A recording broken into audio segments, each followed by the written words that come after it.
tonight, an update on the situation in Indonesia. An interview with Oswego Student Association President. And a deadly earthquake in Haiti. WTOP 10 Nightly News starts now.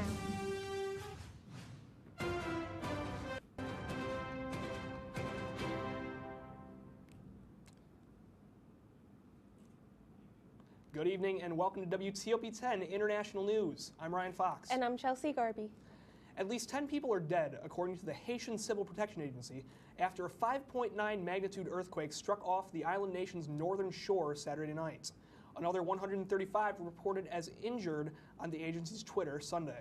According to CNN, over 130 victims were injured and are currently receiving treatment in nearby hospitals. The most severe damage occurred in northern Haiti. 2 minor aftershocks have been reported in northwest of the city, Port-de-Paix. They were 7.2 miles deep. The earthquake has not triggered any tsunami warnings at this time. Since the deadly tsunami hit Indonesia on September 28th, there have been reports of more than 5,000 people missing. According to CNN, most of the missing people are believed to be from the towns of Bolero and Pitabo. 62,000 people have been displaced since the disaster occurred, and officials are working around the clock to restore the state of the country. Polls have closed in Cameroon after today's presidential election. Paul Biya is hoping to retain office in what will likely be his 7th term as president of Cameroon. President Biya first came into office in 1982, and if re-elected, he'll be 92 years old by the end of his term. President Biya is accused by rights groups of human rights abuses, predominantly towards Cameroon's English-speaking provinces. There are 9 other candidates seeking office, and there are approximately 7 million people that were expected to have voted in today's election. According to Cameroon's law, the results must be announced within 15 days. 15-year-old Leah Sharibu was abducted by Boko Haram along with 100 of her schoolmates from the Government Girls Science and Technological College in Nigeria. Her parents are desperately pleading with the government to do everything in its power to save their daughter, who, according to negotiations with Boko Haram, will be killed in October if the militants' demands aren't met. With over 1,000 youth having been taken since 2013, Nigerian President Muhammadu Buhari tweeted a promise that the government will do everything we can to bring them back. Ferrari Savenzo shares the latest update from Nairobi. There are real concerns in northeast Nigeria about the fate of a 15-year-old Leah Sharibu, who was abducted along with 100 other of her schoolmates from the Government Girls Science and Technological College up in Dapchi, northeast Nigeria. Over the last couple of days, Leah's parents, Nathan and Rebecca Sharibu, have issued a desperate plea for the government of Nigeria to try and do everything they can to bring their daughter back. They say that the militants have threatened to kill Leah this October if their demands are not met. No one has been privy to them, but we know that in the past, they usually involve money, the exchanging of money, and the freeing of captured Boko Haram insurgents. Now, we don't know what stage these negotiations are at, and we do know that October, no firm fixed date, but October is when, reportedly, the Boko Haram militants have said they will kill 15-year-old Leah. And President Buhari is very keen to be seen to be on the side of those who are aching for better security up in the northeast of Nigeria. He tweeted in the last couple of days, "Today I spoke with Mrs. Rebecca Sharibu to reiterate our determination to bring her daughter Leah back home safely."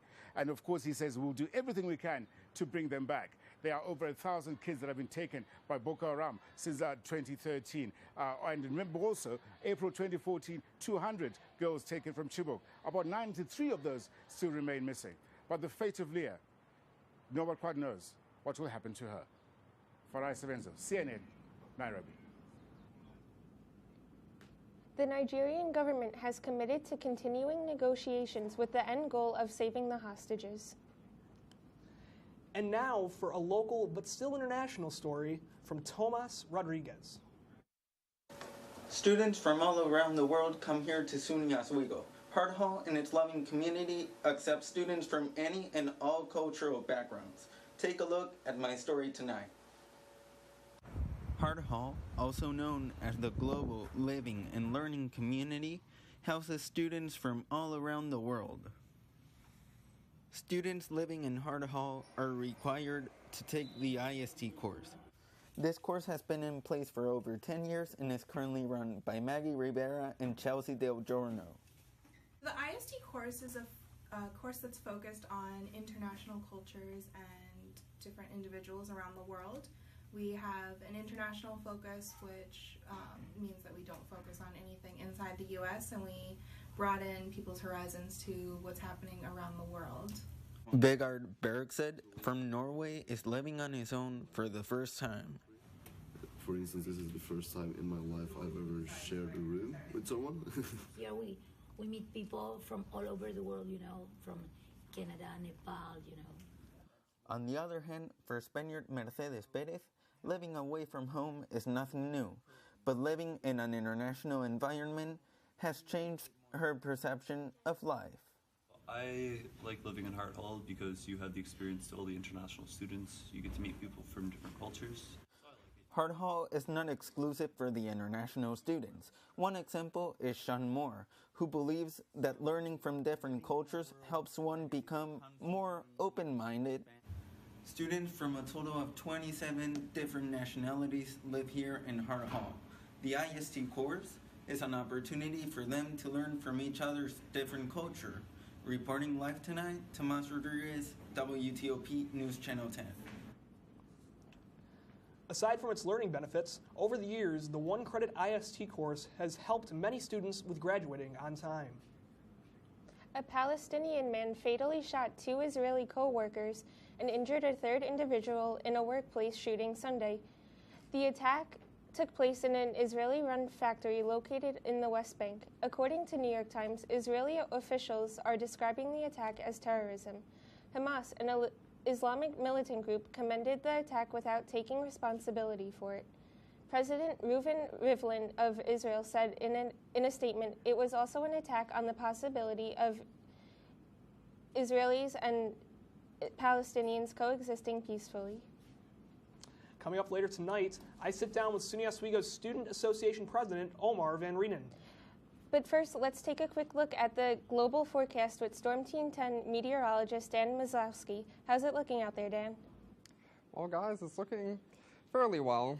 Good afternoon. This is Daniel Maslowski, meteorologist here from Storm Team 10 with your current check-in on the weather. So far, today's highs, as you can see, it's fairly warm in the southwest and the southeast too. New Orleans pushing at 91 degrees and Atlanta at 89. Quite the opposite in the Midwest and Northwest, where we do have brutally cold temperatures. You see at Denver it's 47 and pushing up also 38 at Bisquick. And as we move on to satellite and radar, we have a couple of showers making their way across the Midwest, bringing a little bit of flooding and also some snow into Denver. Current temperatures across the board, as you can see, it's fairly the same as before, following the same trends, but it is slightly cooler. And coming up after the break, we also have new stories developing, such as Tropical Storm Michael, which is making its way to the southeast, and also the potential for snow in Denver. Coming up after the break.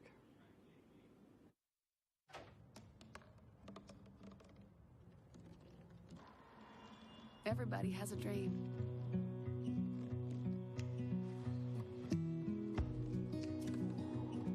Mine was to see the ocean. And with a little help, I made it.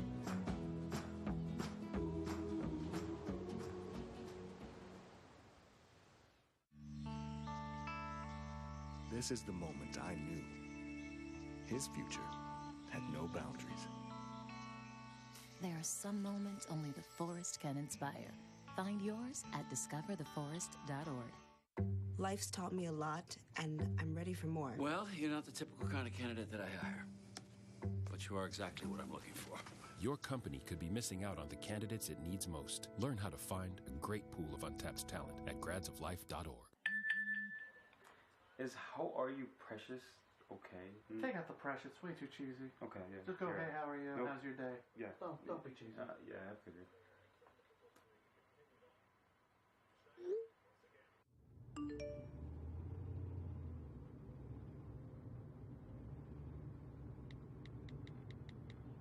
So, what'd she say?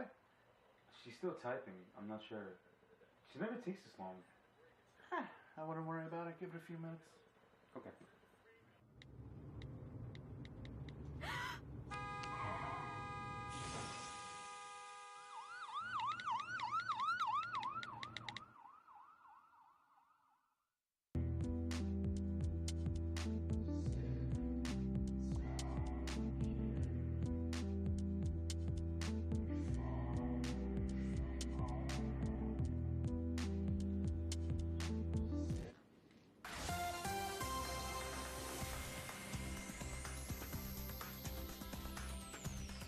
Good afternoon. This is Danny Mazursky, and you're back with WTOP. Looking at today's weather, the highs right now in the southeast are looking pretty warm. 91 in New Orleans, and then when you look at Atlanta, also 89, pushing very, very warm, especially for this time of year. And it's quite the opposite when you go to the Midwest, to the Northwest, where you see temperatures pushing into 38 degrees, brutally cold. Current temperatures across the board, slightly cooler than they have been for today's highs, but still following more or less the same trends as before. Satellite and radar live, as you can see, there are some storms making their way across the Midwest, and we're taking a close look at Denver in Colorado because there is the potential for some snow. Taking a closer look, right now, it's not too bad. A couple of isolated showers in and around the area, but it will start to ramp up as the day progresses into tomorrow. As you can see, we have a low pressure system making its way through across the Midwest, and it will go farther up, stretching from places like Nebraska all the way up to Minneapolis. It's making its way, a slow transition. When you start off at Monday night, you'll have a couple of showers and some snowfall in and around Denver. Making your way into Tuesday morning, the commute will be a little bit easier, but still, make sure you're prepared. Take that umbrella when you go outside because it will be raining.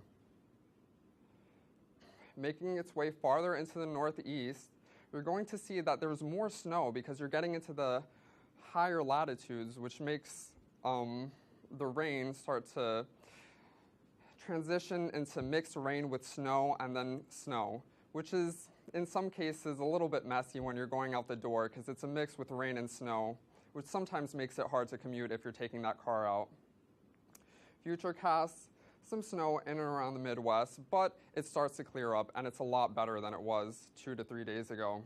Potential snowfall amounts, it's getting pretty light, but then it starts to increase as we move into Monday and Tuesday. Now, right now, it doesn't look too bad. The models are subject to change because when you forecast snow, it is a little bit hard. But as of right now, we see 3 to 6 inches and in some places even 8 to 12. Potential rain in and around the area. It's not too bad, but a little bit heavier in some places like Oklahoma City, where you could reach a couple of inches of rain. Tracking Tropical Storm Michael. That's a new development, and even though hurricane season has ended or is coming close to the end, we still have Tropical Storm Michael making its way up the Gulf of Mexico and into places such as Florida, South Carolina, North Carolina. Even though they've already been hit before with Florence, there's still a potential for Michael to make its way up there. As you can see, the current models are showing that it's going to make its way up through Panama City, Savannah, and Atlanta, Charleston, those areas. So it is a big development, but make sure that you stick with us because these models are subject to change, so it may vary depending on Monday, Tuesday, and even into Wednesday. The spaghetti plots, which is my favorite, is showing all the models and the current data, which shows where the storm will be moving. So right now, they're pretty much in agreement that it will be going up the western edge of Florida and straight into the states that I mentioned before, like South Carolina, North Carolina, even Georgia. And right now, going back to today's highs, it is fairly nice. We do have a couple of high temperatures in the southeast, but it will be getting a little bit better. And now, going back to the anchors. But like I was saying before, it will be a little bit colder when you get to the Midwest and the Northwest. So, tossing to the break.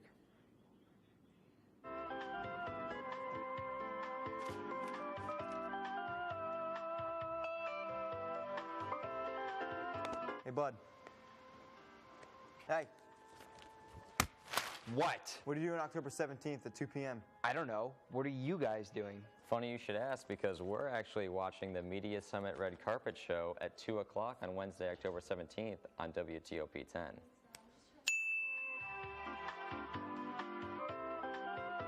Are you thinking about buying medicine online? A search for online pharmacies yields more than 20 million results. But which ones can you trust? Medicines bought from unlicensed online pharmacies can be dangerous. You may get a fake drug, your condition may get worse, or you may experience a bad reaction. Don't put your health at risk. To learn how to find an online pharmacy that's safe and legal, visit fda.gov/BeSafeRx. A message from the U.S. Food and Drug Administration.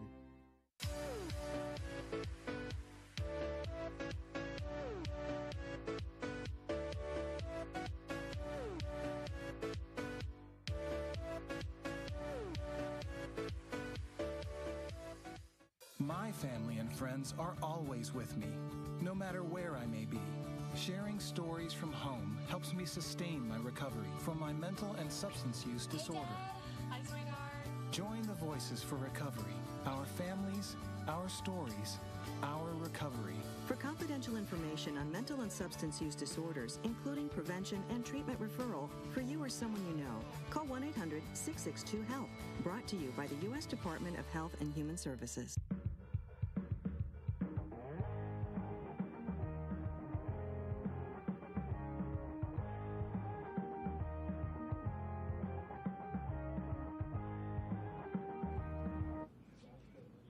Hello and welcome back to WTOP 10 International News. I'm Ryan Fox. Our guest tonight is the first international student in SUNY Oswego's history to hold the office of Student Association President. Omar Van Reenan, welcome to the show. Thanks for having me. It's a pleasure to be on. It's great to have you. So, first off, you're a junior here at SUNY Oswego, right? You've been here for a couple of years now. Where are you from? So I'm from Walfish Bay, Namibia. It's a port city in the central part of the eastern coast of Namibia. So about 100,000 people, but kind of the size of Oswego. Very nice. What's it like in Namibia? What's the culture like? Can you tell me a little about it? Yeah, so Namibia, so I grew up there. I've lived there all my life. I've been in Oswego since I was a freshman, so for about 2 years now. But the culture back in Namibia, it's very family-orientated, super diverse, and not just emphasizing on diverse, but emphasizing on acceptance and inclusivity of all races. We did come out of apartheid about more than 20 years ago, but we didn't let that hold us back. We've prospered and we've become one of the most economically prosperous countries in Africa. But that's going back to the family-orientated aspect of the culture in Namibia, with about 13 native languages and a numerous amount of indigenous tribes. Alrighty. So how has that family-oriented culture that you were talking about, how has that kind of shaped what you were trying to do as Student Association President? So I grew up with the aspect of my grandmother teaching me the notion of placing service before self and doing all the good I can for the people around me and uplifting and pushing the community around me forward. So I think that's kind of shaped the core values of who I am and who I want to be. And that's always what I've done. When I grew up in Namibia, I ran for junior mayor of the port city, and that's where I've learned the fundamentals of helping people around you and pushing the people around you forward so that they can realize their true potential. And that has kind of also pushed me forward to continue to do public service and have the love that I have for it. Absolutely. And do you think, as Student Association President, what are you going to try to do here at SUNY Oswego this year? So now that I'm so fortunate enough to have this position, I want to continue to help students realize that they too have the platform to push this campus forward. Because it's not just one person, me, who that job should be up to. But I want to help empower the students and student organizations at large to help push this campus forward. And mainly that's going to be focusing on a few different aspects. So in the agenda that I revealed to the Senate last week, I stated that we want to promote a more diverse and inclusive student association where we don't just focus on a few clubs, but focus on all of our 200 clubs at large, giving all of them an equal opportunity and platform to thrive.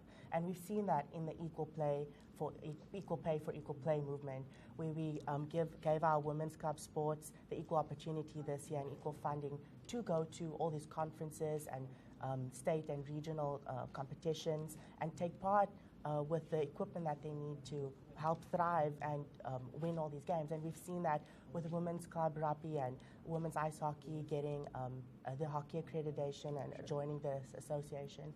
And then also we want to continue focusing on sustainability. Because Ryan, we the students, we should set the standards for sustainability on our campus. We should continue to uphold our pledge to sustainability that the campus signed. And by doing this, we should start with the little things like eliminating plastic from our campus, which auxiliary service is doing. But there is still so much more that we can do. Absolutely. And lastly, I want to focus on making sure that the student association is transparent and is held accountable. We are the representatives for the 8,000 students on this campus, and we need to maintain that and help really amplify our student voices at large. And our senators are amazing at doing that. We are still trying to recruit more senators, but overall, those are the goals, and it's open for more input from the students. Very nice. Well, that's all the time we have for today, Omar. Thank you so much for coming on with us. It's been a pleasure. Thank you for having me. And that's all the time we got. So coming up in sports, Owen Gallagher is going to talk to you about the Giants. You're watching WTOP 10 Nightly News. Everybody can make something, because I think everyone has a spark of creativity, and the reason that I have to keep making is because I don't think my life would be as fulfilling without it. If you make things yourself, that means you're not cowering in fear. You're out there taking chances. That, I think, is my way of saying I love you to the world. All right, now I want to hear why you make. Share your own Why I Make story today. Visit whyimake.org.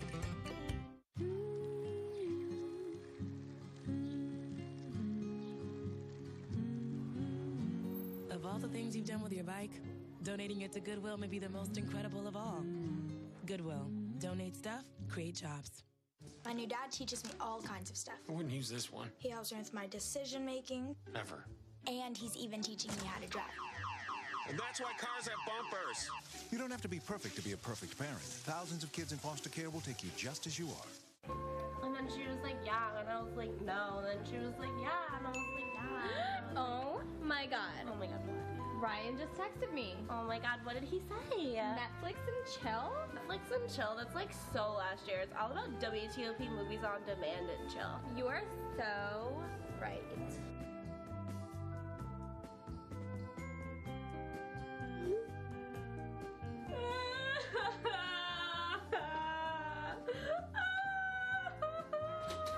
Yo, bro, what's wrong? Yo, bro, my girl left me, bro. But why? Because I don't watch WTOP 10 movies on demand.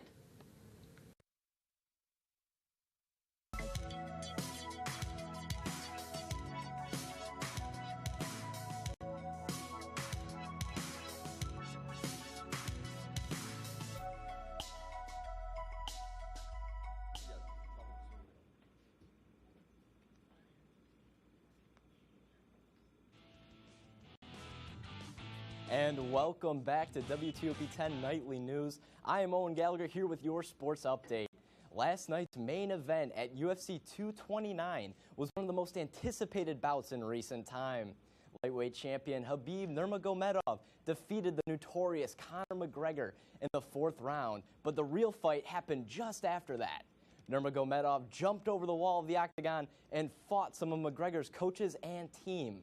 McGregor remained in the octagon and was attacked by 3 men who were later arrested by authorities. McGregor has announced he will not be pressing charges, so the men have since been released. He has yet to comment on whether or not Khabib will keep the title belt. For 18 years and be suspended for his actions. the biggest night ever, and I couldn't be more disappointed. You know me, I'm usually mad at everything, but I'm not even mad. I'm just really disappointed.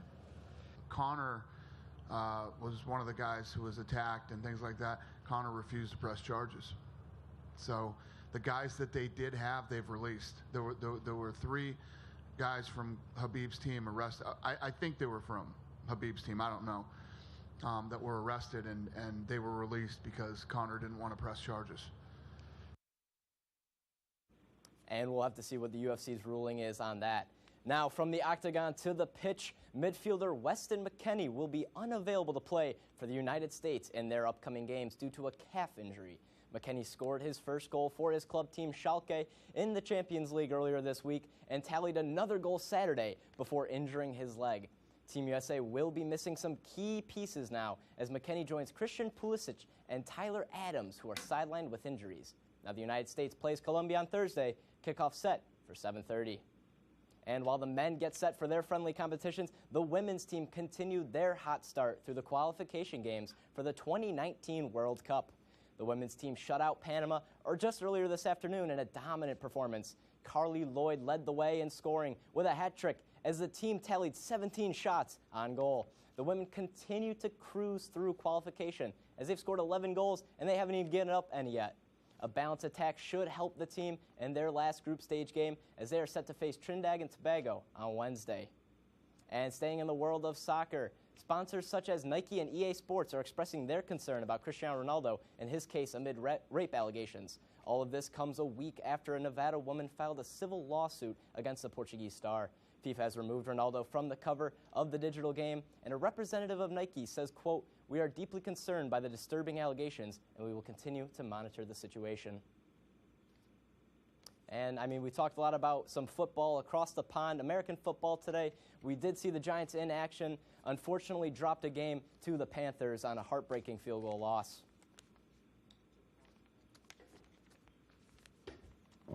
Yeah, that was a heartbreaking loss for him. How's the weather looking for the rest of the week? Right now we're still tracking Tropical Storm Michael, which is making its way towards the East Coast.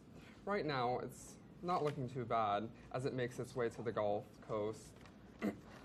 But as it's in the Gulf of Mexico, it's basically adding fuel to the fire because this storm is going to intensify and rapidly as it makes its way and slams into the western side of Florida, Panama City, and as it makes its way up to the Carolinas, which is going to be pretty bad.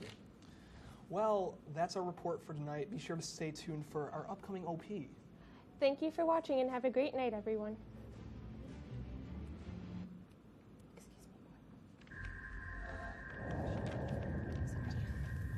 Take no days off.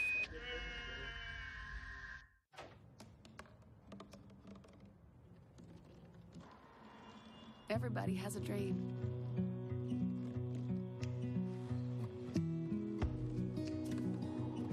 Mine was to see the ocean.